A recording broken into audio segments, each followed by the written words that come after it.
Hello, everyone. I see people are starting to join. Those of you who are already here, we're just about to start in 1 or 2 minutes. And since you're already here, why don't you introduce yourself in the chat? Just say your name and where you're from so we'll get an idea which time zones we have here on the webinar. I'm Karen, by the way, and I'm from Tel Aviv. Oh, the chat is disabled. I'm not sure why the chat is still not working. Oh, there it is. Now it should be enabled for everyone, not just for me and myself. So thanks everyone for joining in time. Yay, the chat is working. So it's great to see so many familiar names in the audience. And it's also wonderful to see people coming in from all over the world. We've got people I see from the United States, from Canada, from the Netherlands, Ireland, Bangkok, Finland, Turkey. Wow, a very diverse audience. Thank you all for joining live and on time. I really do appreciate it. And this webinar is being recorded, so you don't have to take notes or anything. Don't worry about it. We've got you. We will share the recording after the session is done. Hopefully, the Zoom recording doesn't fail us. We do have time for Q&A at the end. So if you have any questions, you can either pop them in the chat box as I speak or just wait for the end. We will have time for questions for sure. As some of you may know, because I see some of you have been here before, the AgeTech Market Outlook webinar is a webinar that we host. We try to host it at least once a year, if not more than that. This year is a very special webinar because 2023 was quite tumultuous in the world and in tech. And obviously, all of it has an impact on our little but mighty AgeTech ecosystem. So what are we going to cover today? We're first of all going to recap 2023, look at all the major trends that happened that relate to aging and tech and AgeTech, and look at where we are today, January 16, 2024. We're also going to look at some global trends that impact AgeTech and what are the trends and opportunities you should be watching for in 2024. And as I already mentioned, we're going to have time for Q&A at the end, so don't worry about it. Ready or not, we are getting started. Let's start with the 2023 recap. As I'm sure most of you already know, 2023 was a really rough year for tech. So in late 2022, interest rates, which have been very low, basically zero for like a decade, have started increasing. Little by little, suddenly we're in a new world where money is no longer free. So there is no longer 0% interest. This obviously has an impact on startup investing because if money is not free, people tend to give it away much less. And so the years of COVID were massive in terms of startup funding and IPOs. Tech companies grew and hired hundreds of thousands of new employees. And in 2023, when funding suddenly dried up, it meant that tech companies had to really make themselves more efficient. And unfortunately, multiple companies had to shut down. When I look at the global startup funding, according to Crunchbase, 2023 had even lower funding than 2020, which was the year of COVID.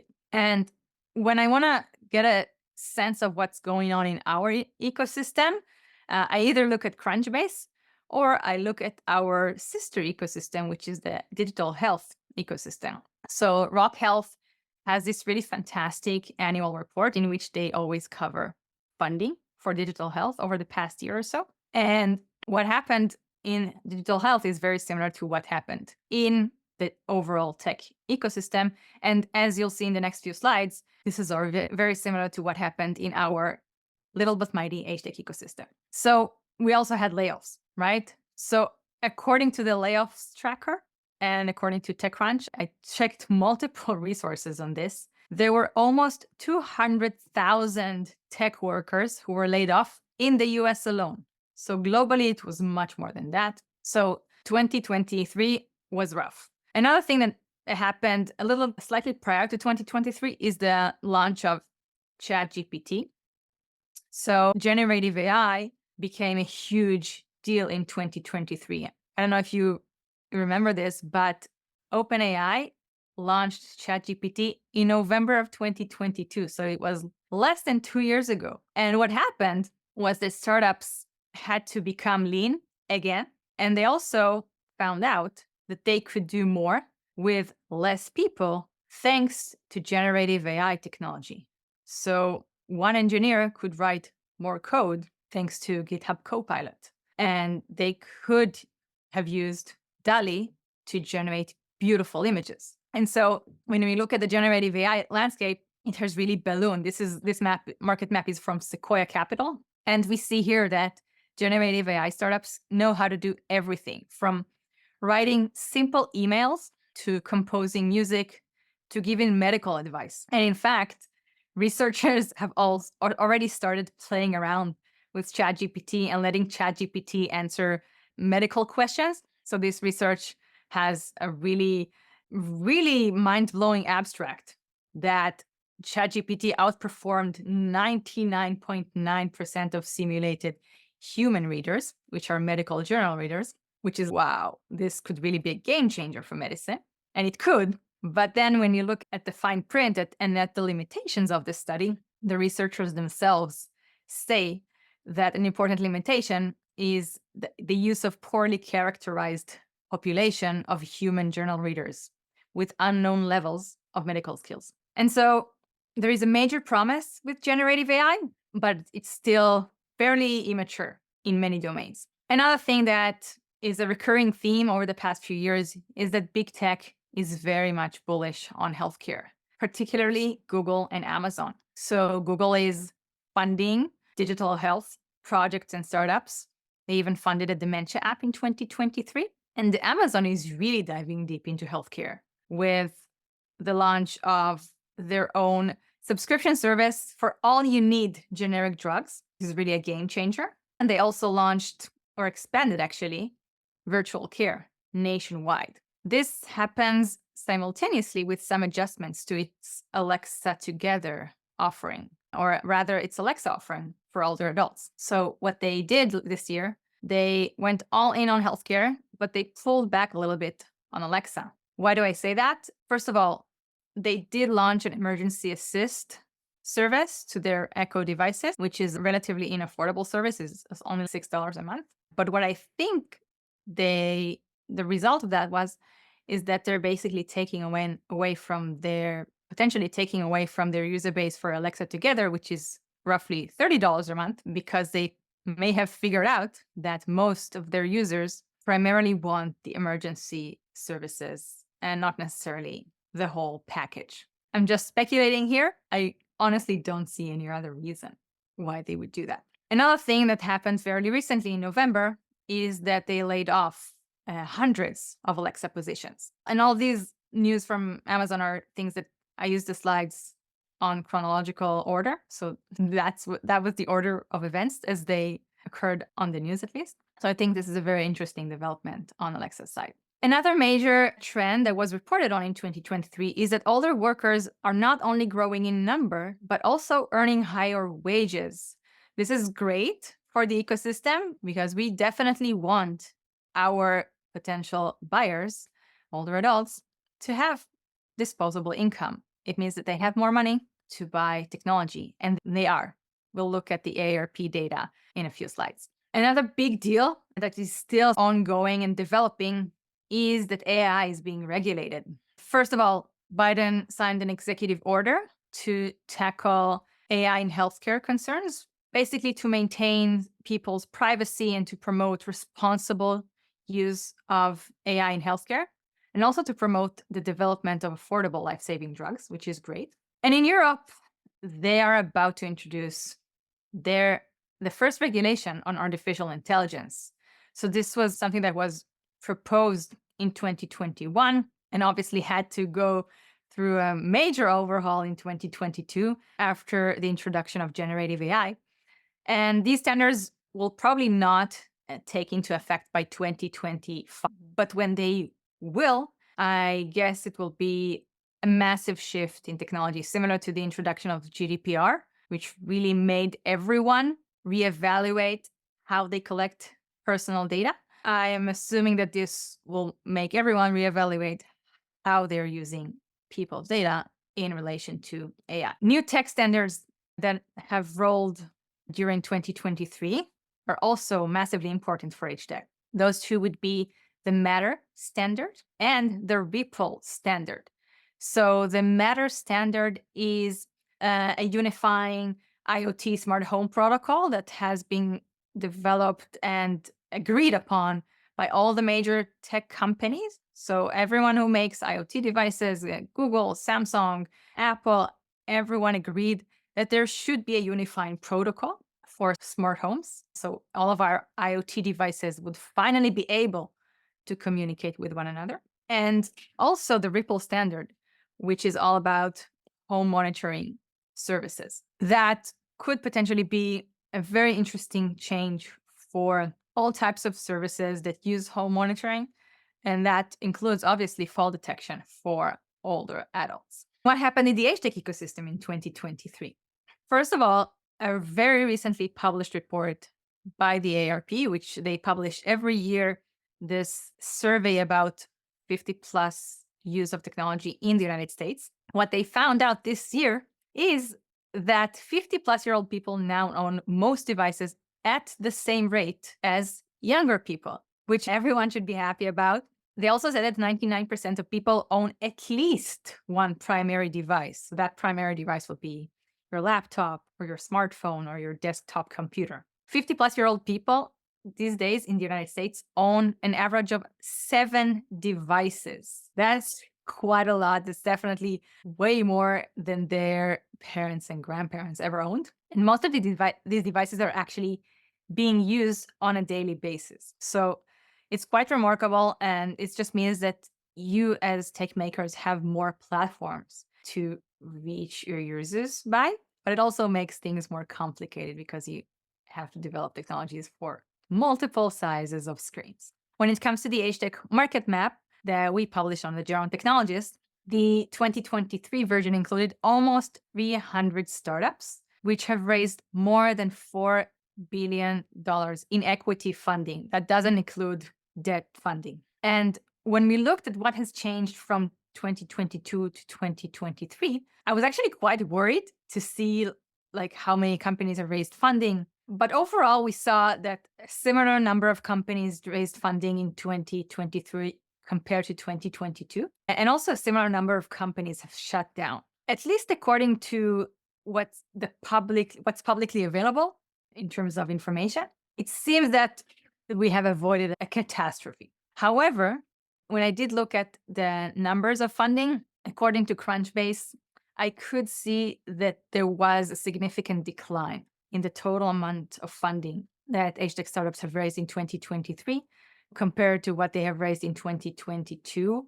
I'm not even going to talk about 2021 because that was really a very unusual year because there were one or two startups who have raised like hundreds of millions of dollars, and that sort of tips the scales. But when you compare to 2022, we still have less than half the total amount of funding. There is, however, a silver lining because in 2023 and 2024, and for the foreseeable future, we do have more avenues for funding AgeTech than we have in the past.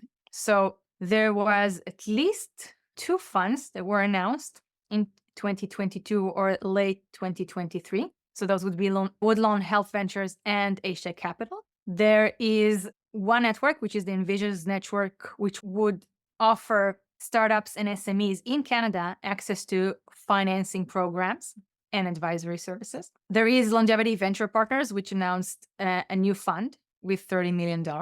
And there is Kabi, which had their government funding renewed also for $30 million. And that's just the government funding part. That's on top of existing funds like 1843 Ventures, Primetime Partners, and Third Act Ventures. Overall, in terms of funding opportunities, AgeTech startups today have more opportunities today than they did 1 year ago, 2 years ago, and certainly more than they had 5 or 10 years ago. Another interesting development that we have noticed is that governments are funding AgeTech and adjusting policies to support AgeTech. So they're providing support not just in capital, but also by basically funding the payer side of the equation. So these are just a few examples from the past year of funding that was funneled to startups through various government-supported organizations. So in the United States, there's obviously the NIA, which provides startup funding. So they've had their Startup Challenge and the A2 Pilot Awards. Both of these deadline has already passed.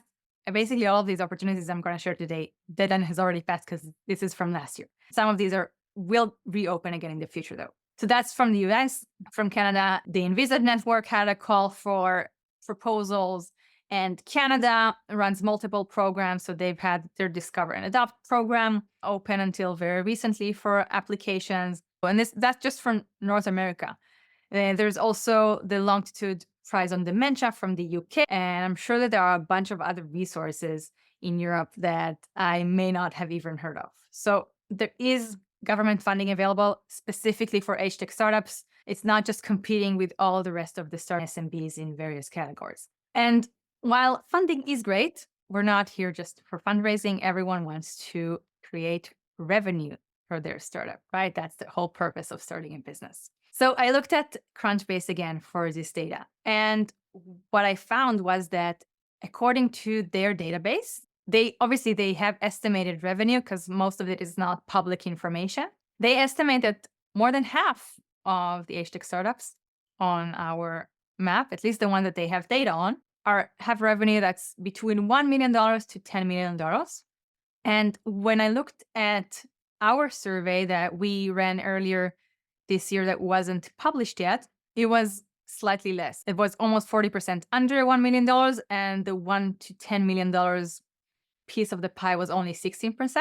I'm guessing that's because it was just earlier stage startup workers and startup founders who have responded to our survey. Another big revenue opportunity for startups who are targeting the US market is Medicare Advantage. And Medicare Advantage has the opportunity to basically cover technologies as benefits, as they did announce this year with AlloCare's voice-activated medical alerts. That's just one example for an AgeTech product that is fully covered by Medicare Advantage. And that is obviously just for their members. And according to Aging and Health Tech Watch, almost 48% of Medicare beneficiaries are now enrolled in Medicare Advantage plans. And this is great. We definitely want the Medicare Advantage piece of the pie to grow because that, in turn, increases the number of people who are eligible and could potentially benefit from AgeTech products that are at least partially covered as a benefit. Where does generative AI come into play in our wonderful AgeTech ecosystem? And so there are two startups that I wanted to highlight that are utilizing generative AI, and because they're doing so in really interesting ways. One would be Apple by Curvocacy. And Curvocacy started as a startup that basically provides tech tutoring and digital literacy skills for older adults. And what they did is they used their data to build a generative AI application, basically a chatbot that you could use for tech support, an AI tech tutor.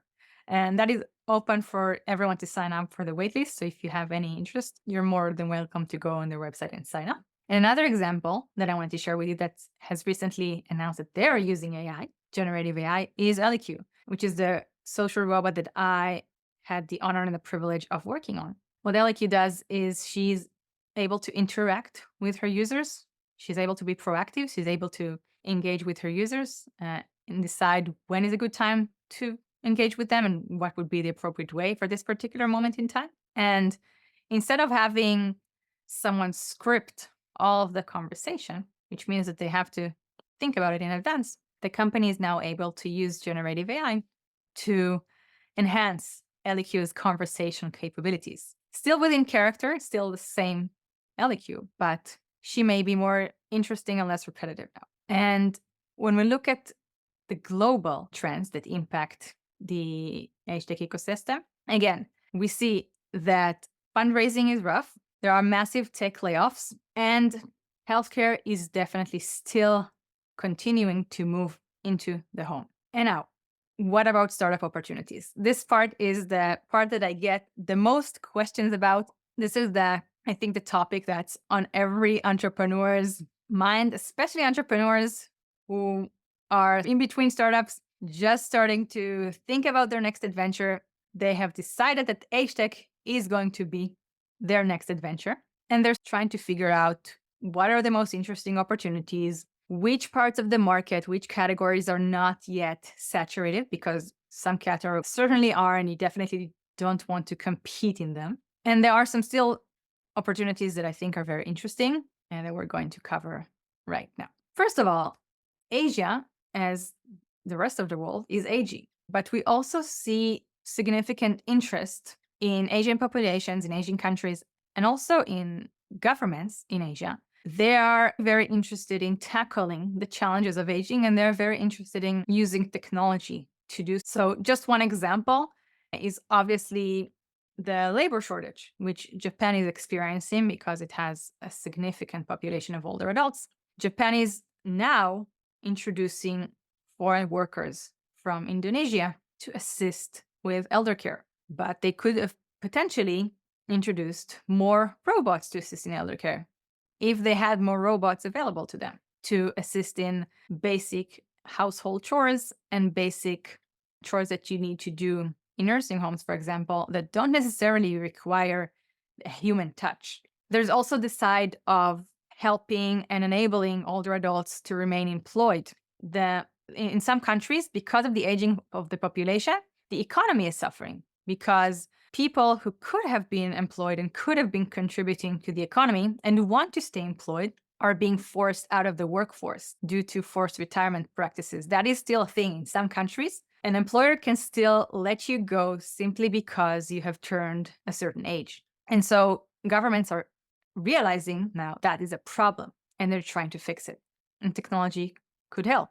Tech training could help. And so there is definitely lots of opportunity in China. And obviously, the biggest opportunity, if you have access to this market, is Japan, because it has the largest number of older adults, 4 million people who will turn over the age of 6 by 40. So if you have any access to this market, I would definitely look into it because there is a lot of potential there. Another big major challenge, I don't know why the headline is missing from this one. Oh, I can see it on the big screen, is the staffing shortage in healthcare, in elder care. It's still a big major challenge. And none of this is new. We all know that home care providers have to turn away referred patients and clients because they simply don't have the staff to fill in all their shifts. That's from the United States. We also see similar stats in the UK, in which people who are eligible for government-funded care just can't receive it because there are not enough people who work in elder care.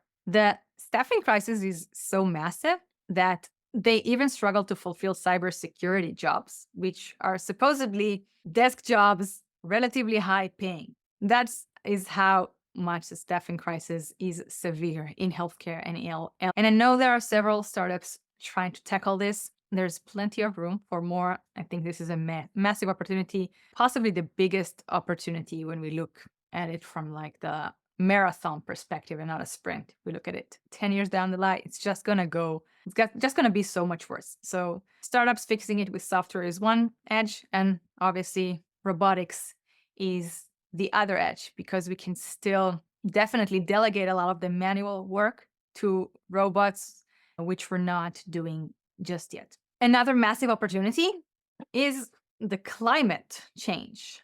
I don't know if people who aren't from the warmer countries in Europe are aware of this, but in many countries in Europe, there have been massive heat waves over the past few years, and people don't have air conditioning. It's not a thing that exists in people's homes. And for older adults, this is really dangerous because very young humans and older humans don't regulate their body temperature very well. And this is a massive challenge to just basically save people's lives when there are heat waves and they don't have air conditioning.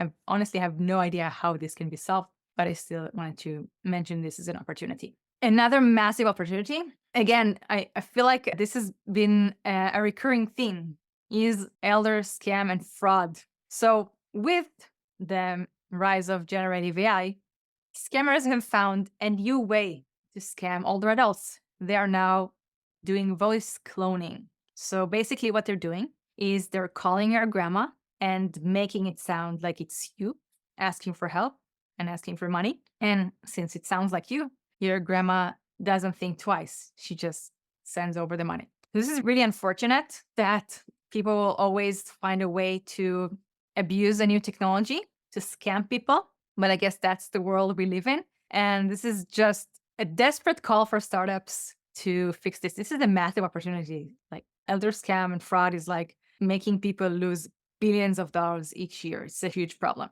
Another interesting opportunity is in the corner of unemployment and helping countries basically continue to grow. We know when we look at surveys that there is a certain percentage of older adults who want to continue working past retirement age. We also know that there are still forced retirement practices, and we know that people lose their jobs sometimes even before retirement age for various reasons. People want to work, they can't get work. And according to a recently published World Economic Forum report, in high-income countries alone, that is a potential of $5 trillion in incremental annual GDP that remains untapped by not employing older adults who are looking for work. So this is a really massive opportunity. And now that we have the data from the World Economic Forum, I believe that this is an opportunity worth tapping into. Another opportunity that's definitely worth tapping into, according to the World Economic Forum,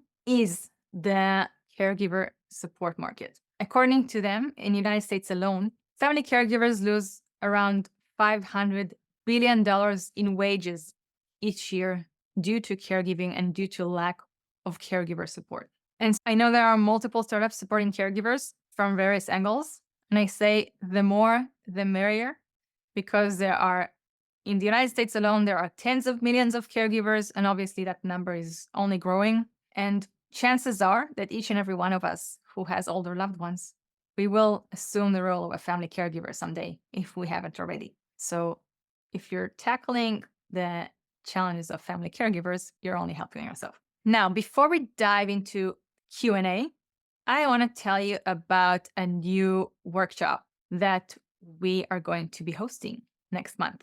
So we're going to be hosting a 2-session workshop, Mastering AgeTech, a comprehensive workshop on the future of aging technology. We're going to touch upon, obviously, the AgeTech ecosystem and the different players and potential partnerships that exist in it. We're also going to cover tech solutions focusing on aging at home independently. We're going to dive into the role of AI in AgeTech. We're going to take a closer look at funding opportunities, go-to-market strategies, and growth opportunities in this market. And we're also going to provide a future outlook and insight into this industry direction. This is going to be an interactive workshop. That's why we're going to be hosting it live. And I'm going to email you the details on how you can sign up for it after the session is over. Obviously, we're going to provide you with the early bird discount if you sign up within the next 72 hours. On top of that, we've got a 72-hour discount on the AgeTech Academy membership. So if you want to join monthly AgeTech briefings that are very similar to this one, but they're on a shorter time scale. We don't cover a full year. We only cover what happened in the last month. Feel free to sign up. And that one is already live on our website, theagetech.com/membership.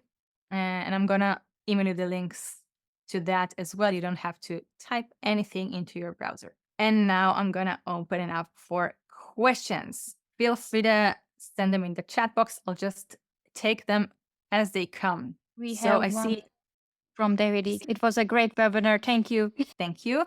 Which one is from David? Are there any non-equity based investment that expect lower returns than commercial investors, such as Catholic Capital? Can you give any examples? Okay. So non-equity types of funding tends to be all the government grants they tend to not ask you for any equity.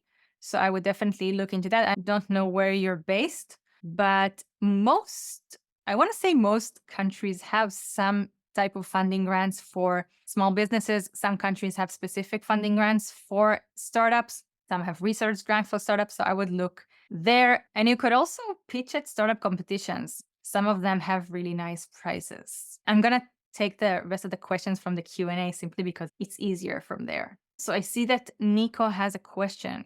Where do you see the biggest opportunities in AgeTech in the home space?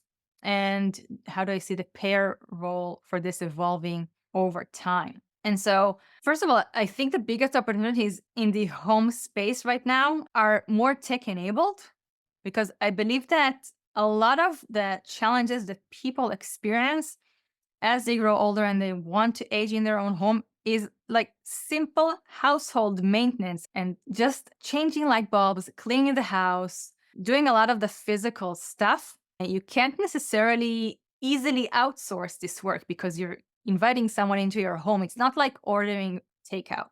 You really want to have someone who is vetted, someone you can trust, someone who is a regular, who will come and will send the same person each and every week.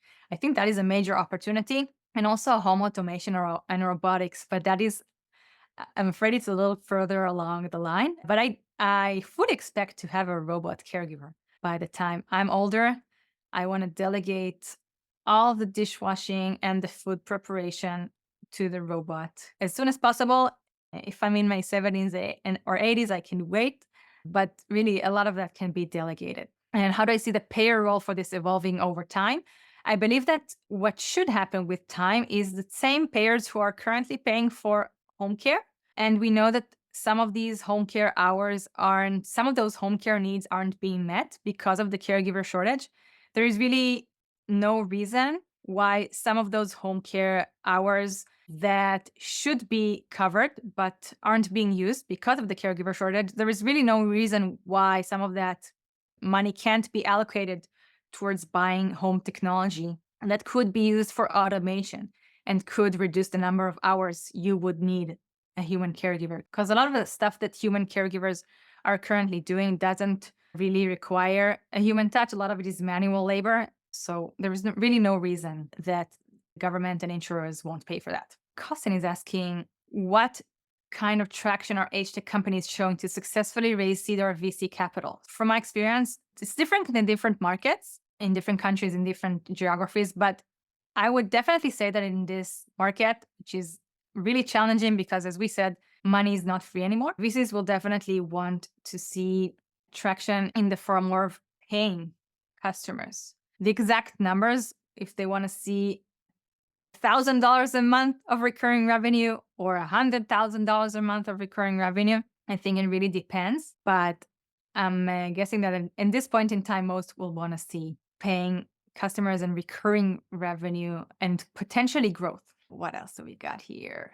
There are a lot. Yeah, there's a lot. I'm just trying to figure out what's the best one that will help everyone. Yuhei is asking why there are so few global AgeTech startups, which mean I'm assuming that the meaning is that there are very few AgeTech startups that are addressing global markets. So from my perspective, is different markets have very different needs, and this space is influenced by regulation to a large extent. And so if you are targeting anything that's not consumers, in which in this case consumers can basically buy what they want and it's not really regulated in most countries. But if you're targeting elder care providers, or if you want to be covered by insurance, then there are different rules and regulations to different countries, and it's very difficult to address multiple markets. And on top of that, there is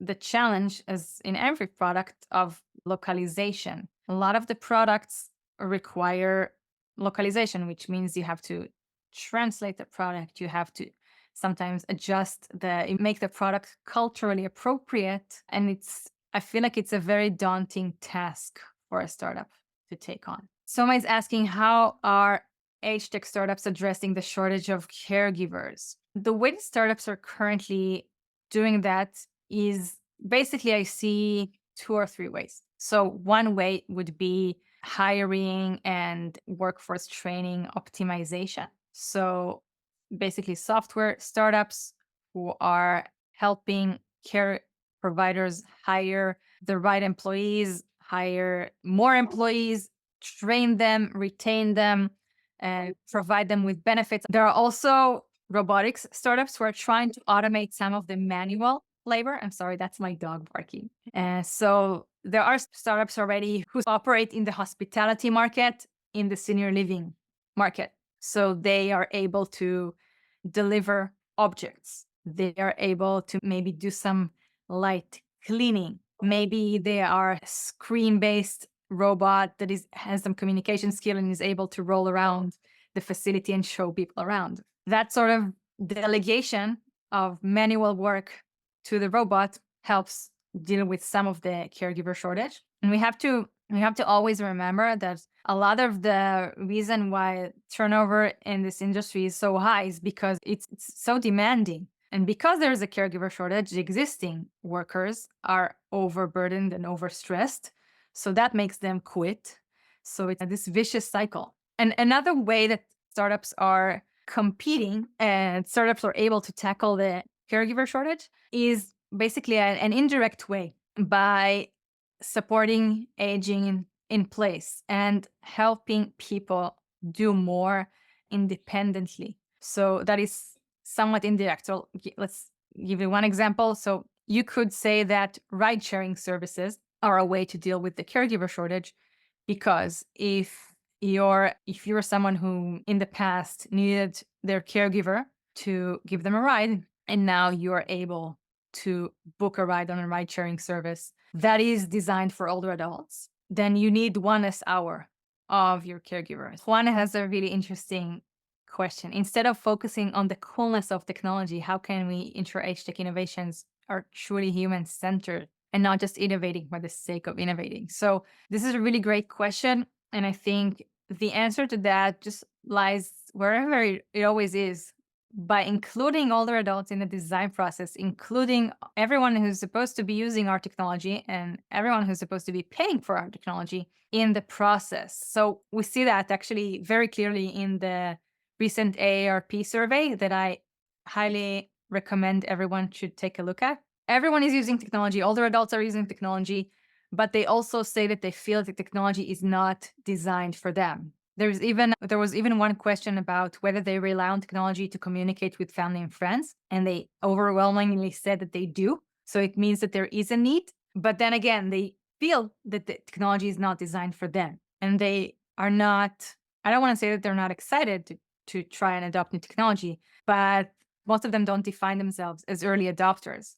And I feel that part of the reason, not because technology is not cool enough for them, but because they feel like it's not designed for them. And that means that we as tech developers are not doing a good enough job in including older adults in the design process. Kay is asking whether I saw a trend in startups that went out of business in the last year or two in terms of their offerings.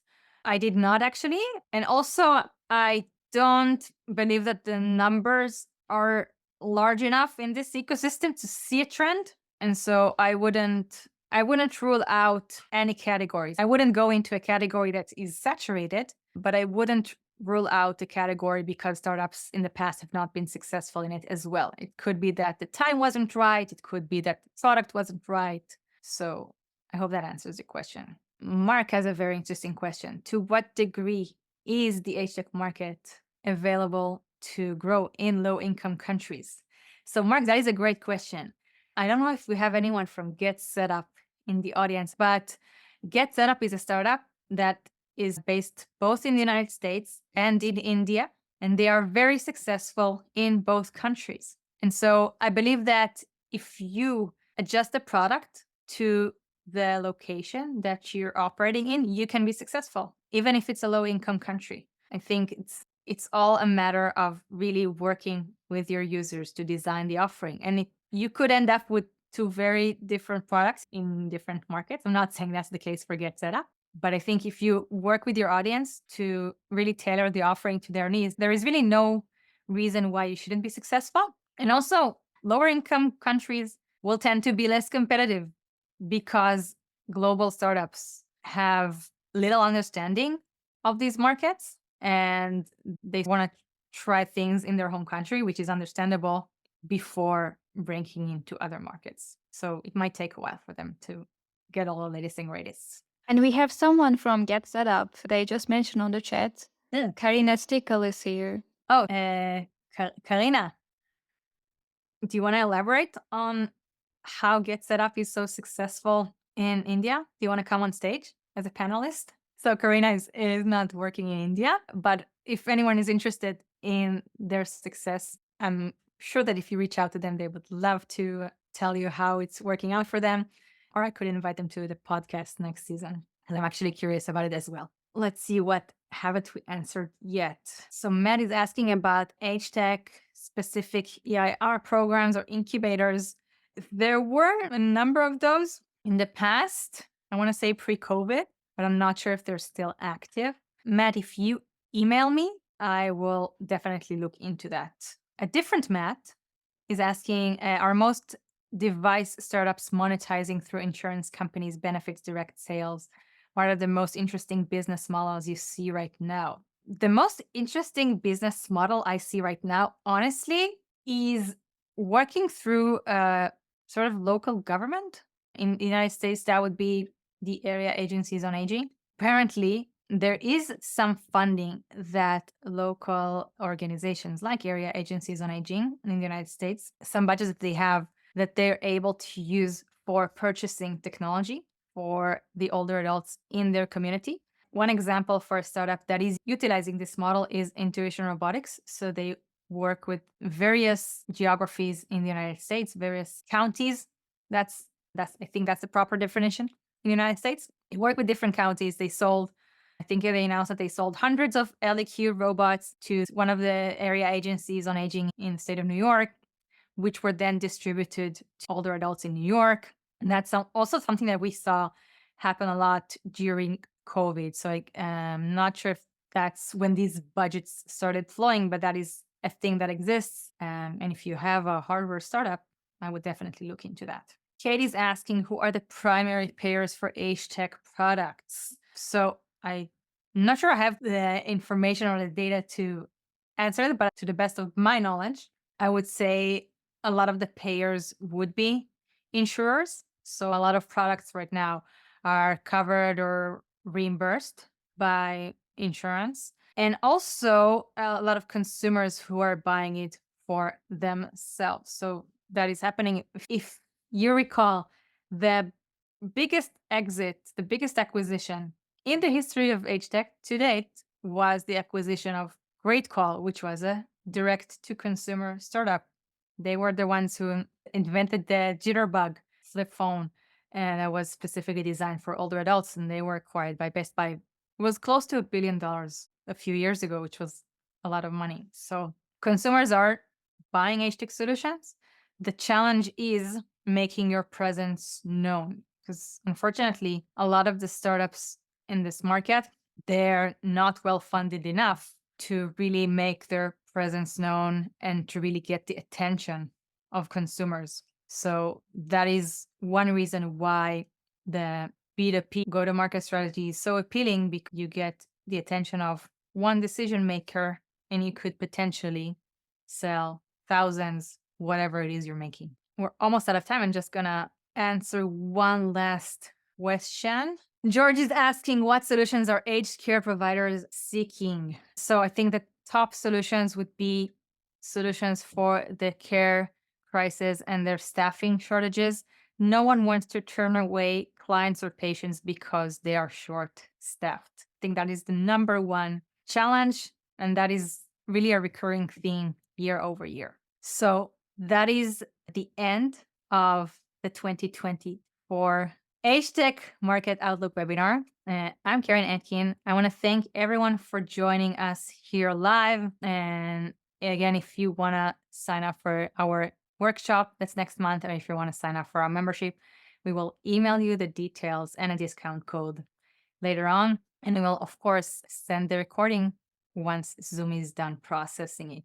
Thank you all for joining. I appreciate your time and attention, and I wish you a happy and safe 2024.